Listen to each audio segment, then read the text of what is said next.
All right. Welcome to probably the worst YouTube channel on the internet. And if you like this video after you're done watching it, or you don't click away, then please consider subscribing. But on that, I ain't gonna waste your time. Uh,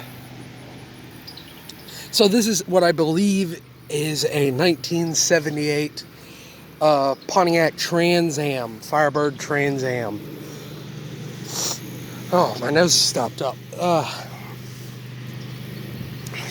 It's been sitting back here for probably about, I think it was like 15 years is what I was told. It used to be an old race car. Don't know what motor it had in it. Probably the original 400 just built up.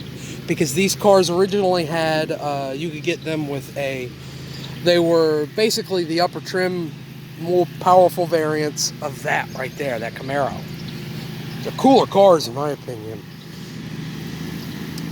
This one, I don't know. I don't know what motor it had in it. They all had the 400 cubic inch, 6.6 liter V8, hooked up to a 4-speed automatic transmission, TH400.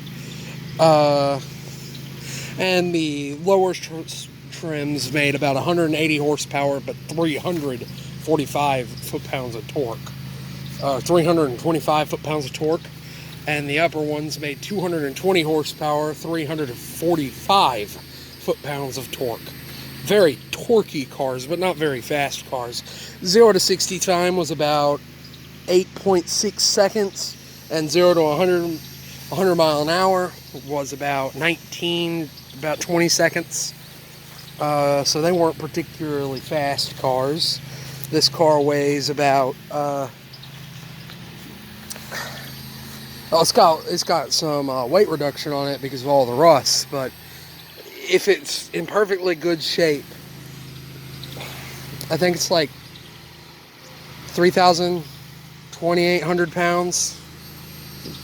Pretty heavy car. They are a unibody car. They've always been unibody, other than other than their very first generation. This, I believe, is I think, third? No, this would be the second generation. This would be second generation Firebird. Because the Trans Am is just a upper trim package of the Firebird. And the Firebird itself is just an upper trim package of the Camaro. Now, eventually, I think this one, if it doesn't get sold before I can get a hold of it, I think we're going to pull the rims off of it, those Magnum rims, if they're still any good. And we're going to put them on the back of my 1974 Caprice. I've got a fully built 402 going into. Eventually, sometime. It'll happen eventually. It will happen eventually. It's kind of sad to see cars like this in this shape. I don't know why it was abandoned. I think the motor blew up and then they just never rebuilt it. They moved on to something else.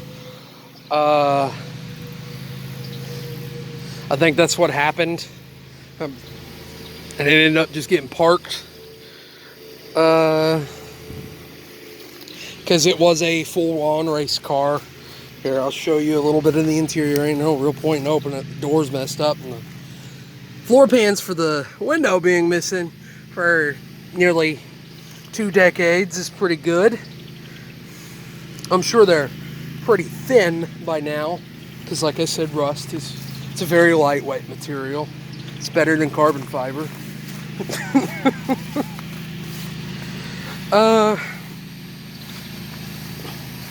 Now, I have some really daydreams, really, because I don't know if I'd ever get a hold of it. I'd like to, but I don't know if I ever will. Get a hold of this Trans Am. There is a 5.3 liter Jaguar V12 sitting under an awning. I'd love to get this car and modify it to fit that 5.3 liter Jaguar V12.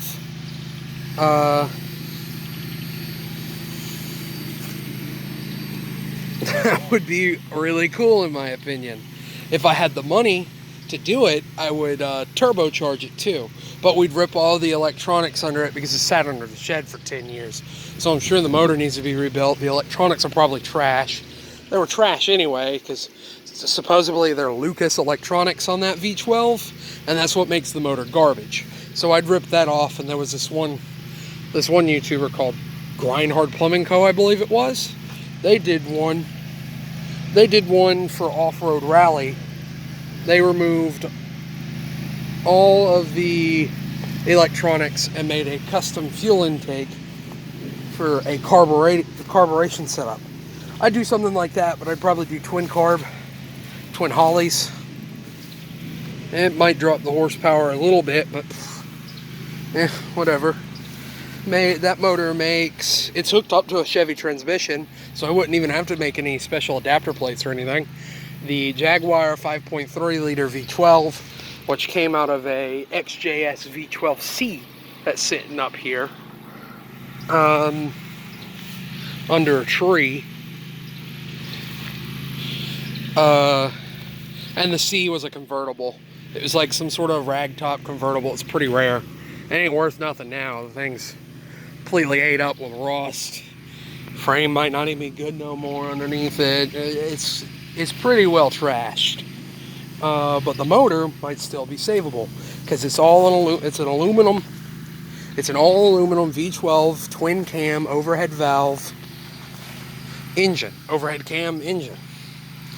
4 valves per cylinder, I believe, is what that one has. So it's got like 42 valves. Something like that. I don't know. My math might be wrong there. I'm a big dummy. But anyway, I would try to get it, and it would hook right up to the transmission under these cars, because this one, if it still has the original transmission, I'm sure it needs to be rebuilt. There's no point in me popping the hood on this one. This one does not have an engine in it. I don't know if it still has the transmission in it, so I don't know. I doubt it, but it might. And if it still does, if it's still good, rebuild that transmission, and it'll bolt right up to the Jaguar, right up to the V12. Because Jaguar had some sort of, they bought a bunch of them from GM when they were making their XJ. So, and the motor itself is not that much bigger than a big block. It's just longer. It weighs about the same as a 454. And it's about the same size as a 454. It's just a tad bit longer, so I might have to hammer back the firewall on this car. You might have to.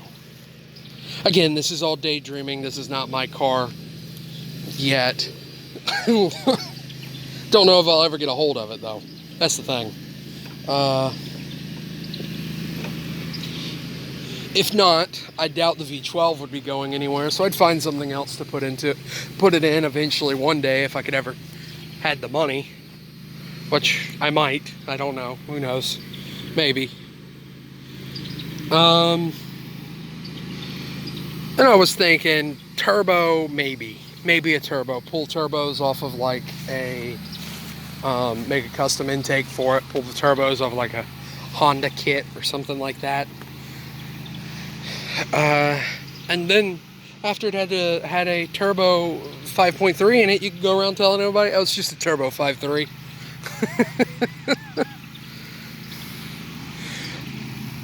Me personally, I don't know if I'd ever restore it if this car has got good bones underneath it. I might just leave it like it is, rusty.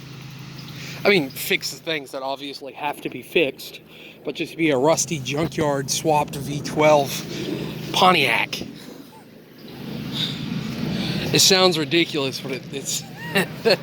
Oh, here comes a jet.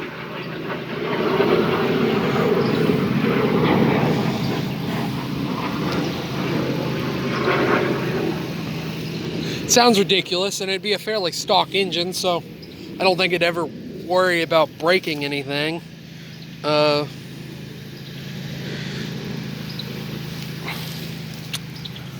yeah, I guess you would never have to worry about breaking nothing, because I don't think it'd ever break anything other than the motor. But because it wouldn't be that fast. I mean, it would be fairly fast. 400 horsepower. I mean, not 400, 300 horsepower. The Jaguar V12 made about 300 horsepower, 280 foot-pounds of torque. It wasn't particularly fast. I don't know how it would handle or how it would drive in one of these. I'm sure it'd be sketchy. I'm sure it would be very sketchy. But it'd be something you don't see every day. That's for sure. Well, I guess I'm going to go ahead and say this. If you made it this far into the video and you liked what I'm talking about and you want to see more of the content, the V12 swap on this car, before I say anything, it's just an idea right now. It's just a thought. I don't really think this car would be going anywhere, but I don't know. It's not mine. It's not my choice. So, it's just a thought. I'm just throwing ideas out there. If I can make it a reality, I will, but there's no promises. So, don't get your hopes up on that. The 402 I talked about, that is a reality. I've just got to finish putting it together. I just got a raise in my job, so now hopefully I can get things done faster. That will probably be done here in a few months. Maybe sooner, I don't know. It's a fully built 402 going into a 1974 coupe. 1974 Caprice Classic coupe. 2-door. Very long-winded, but that is happening. That isn't just an idea. That's for real happening. Well, with that out of the way, if you liked my videos and you just want to see me, normally I know I don't talk a lot about some of the ideas I have because I don't want nobody to get their hopes up on anything, but just a cool idea. If somebody else has one of these and they have a V12 they want to put in it, that'd be awesome. I'd love to see that. But I guess with that being said, if you want to help support the channel, if you've made it this far and you like what you saw, I know my content's very amateur, but the best way to do that is to like, comment, subscribe, share the video to anyone who might be interested. Just spread the word of the channel, really. Also, I do have a Discord. You can talk to me in there if you want to. But other than that, thank you for watching and have a good one.